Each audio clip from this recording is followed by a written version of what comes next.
There is friction in the overall consensus consciousness of the planet because of that discontinuity of understanding about ourselves as beings, as evolving beings, whether we're male or female. That's changing. And yet we are, you've heard of growing pains?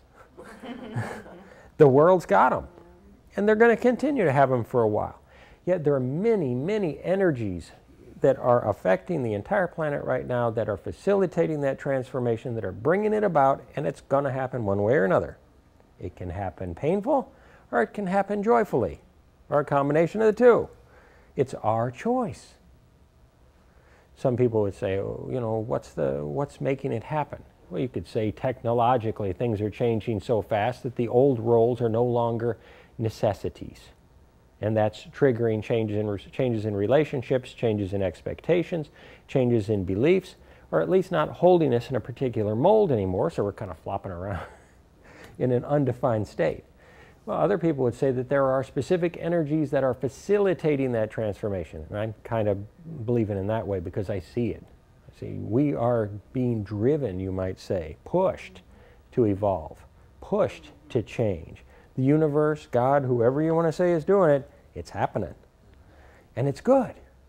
And yet, again, how many people really enjoy change?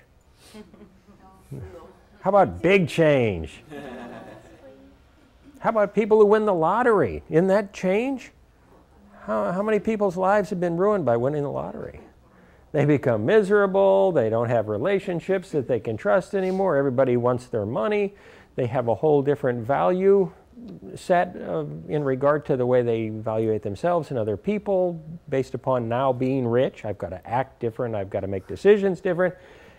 And before you know it, within a year or two, all the money that they had is gone. They didn't have an internal capacity to manage that much energy. They didn't have a set of roles and beliefs that would facilitate them and support them through the transition. And it tore them apart. It tore apart the relationships, it tore apart their life, and they learned from it. One way or another, we learn. It may not be a fun ride, but we learn. So we can either be torn apart or damaged or bruised by change, or if you see change as kind of like a person standing in the ocean and getting washed down by the waves and pushed under, we can either be washed down by the waves or we can learn to surf. Okay? You can either be mastered by the environment and crushed by it, or pushed around by it, or molded by it without your say-so, without your conscious will, without your choice, without having as much fun. And fun does count. It really does.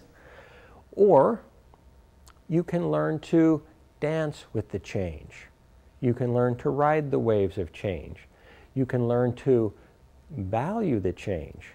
You can learn to optimize your response to the change. You can learn to harmonize with the change. You can learn to love the change.